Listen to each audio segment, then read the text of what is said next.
आइए स्टार्ट करते हैं आज की पॉलिटी की एमसीक्यू प्रैक्टिस सीरीज को। आज का पहला क्वेश्चन है, भारतीय शासन अधिनियम 1935 द्वारा स्थापित संघ की आविष्ट शक्तियां किसे दी गई थी? In the federation established by the Government of India Act of 1935 the residual power were given to। तो रेजिडुअल पावर आपको पता है 1935 का जो एक्ट था उसके थ्रू किसको दी गई थी? गवर्नर जनरल को दी गई थी। और इस टाइम पे रेजिडुअल पावर किसके पास में होती है? ये आपको बताना है, कमेंट करके बताना है, ठीक है। निम्नलिखित कथनों पर विचार कीजिए। आधार कार्ड का प्रयोग नागरिकता या अधिवास के प्रमाण के रूप में किया जाता है। तो इसमें पूछ रहा है कौन सा सही है? Proof of citizenship and domicile, तो ये गलत है। आधार कार्ड किसी भी तरीके से सिटीजनशिप का या फिर डोमिसाइल का प्रूफ नहीं है, ठीक है। दूसरा है, एक बार जारी करने के पश्चात इसे निर्गत करने वाला प्राधिकरण आधार संख्या को निष्क्रिय या लुप्त नहीं कर सकता। Once issued Aadhaar number can not be deactivated और ओमिटेड। तो ऐसा गलत है, क्योंकि कभी कभी एंट्रीज जो होती है वो गलत हो जाती है, नाम में गलती हो जाती है, एड्रेस में गलती हो जाती है, फ़ोन नंबर चेंज किया जाता है, तो ओमिट मतलब उसमें चेंजेस किए जा सकते हैं और डीएक्टिवेट भी किया जा सकता है, ठीक है। अगला है, निजता के अधिकार को जीवन एवं व्यक्तित्व स्वतंत्रता के अधिकार के अंतर्भूत भाग के रूप में संरक्षित किया जाता है। भारत के संविधान में निम्नलिखित में से किसी उपर्युक्त कथन सही एवं समुचित ढंग से अर्थित होता है? Right to privacy is protected as an intrinsic part of right to life and personal liberty. Which of the following in the Constitution of India correctly and appropriately imply the above statement? तो right to privacy आप बताना है कि किस fundamental right के under आता है, तो वो आर्टिकल नंबर 21 के अंदर ही आता है, ठीक है। Right to life and personal liberty, ठीक है, तो वो आर्टिकल नंबर 21 भाग 3 में आता है। भारत के राष्ट्रपति के निर्वाचन के संदर्भ में निम्नलिखित कथनों पर विचार कीजिए। तो पहला है, प्रत्येक एमएलए का मूल्य अलग अलग राज्य में अलग अलग होता है।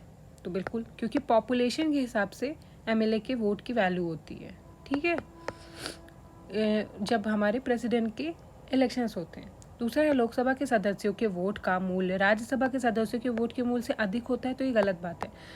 वोट की वैल्यू लोकसभा एंड राज्यसभा में दोनों में ही बराबर होती है, किसी की ज़्यादा या कम नहीं होती है। अगला है, निम्नलिखित कथनों पर विचार कीजिए। किसी राज्य के राज्यपाल के विरुद्ध उसकी पदावधि के दौरान किसी न्यायालय में कोई दंडित कार्यवाही स्थगित नहीं की जाएगी। इसमें बताना है सही है या नहीं।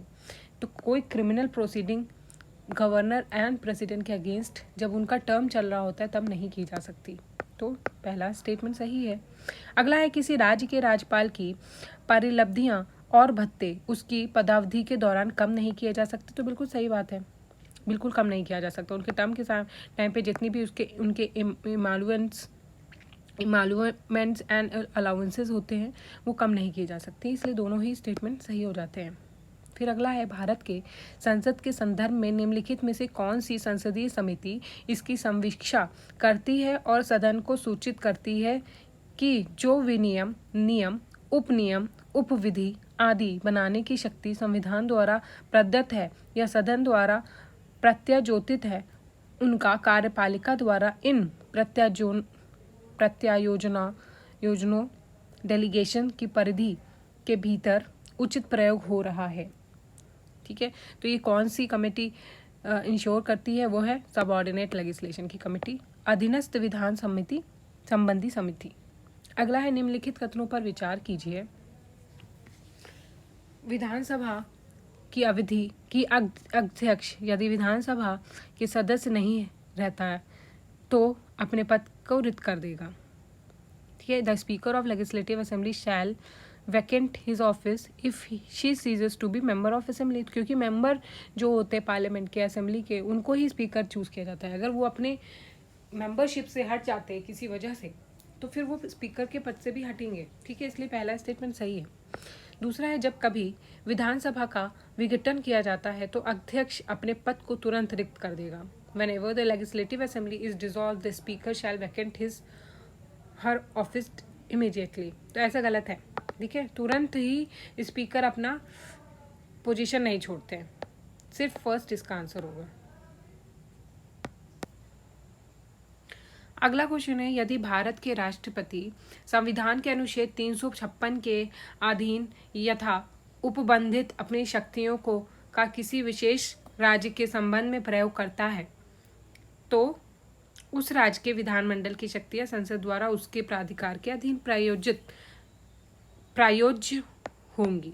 यानी if the president of India exercises his power as provided under article number 356 of the constitution in respect of a particular state, the power of legislature of that state shall be exercisable by and under the authority of the parliament. ठीक है, तो president rule से related एक question है. ठीक है, तो ये इसका आंसर बी हो जाएगा. अगला है, भारत के संसद किसी कानून विशेष को भारत के संविधान की 9वीं अनुसूची में डाल दे सकती है. तो पहला स्टेटमेंट सही है. दूसरा है, 9वीं अनुसूची में डाले गए किसी कानून की वैधता का परीक्षण किसी न्यायालय द्वारा नहीं किया जा सकता एवं उसके ऊपर कोई निर्णय भी नहीं किया जा सकता. तो ये गलत है. ऐसा नहीं होता कि कोई जजमेंट नहीं दिया जा सकता 9 शेड्यूल पे. बिल्कुल दिया जा सकता है. ठीक है, इसलिए फर्स्ट स्टेटमेंट ही इसका सही हो जाएगा. अगला क्वेश्चन है, विधि और स्वाधीनता के बीच सबसे उपयुक्त संबंध को निम्नलिखित में से कौन प्रतिबिंबित करता है. Which one of the following reflects the nicest appropriate relationship between law and liberty? तो इसका आंसर है if there is no law there is no liberty. ठीक है, यदि विधि नहीं है तो स्वाधीनता भी नहीं है. ठीक है, ये क्वेश्चन आ चुका है एक बार. निम्नलिखित में से किसी नियम कानून की मुख्य विशेषताएं माना जाता है रूल ऑफ लॉ की.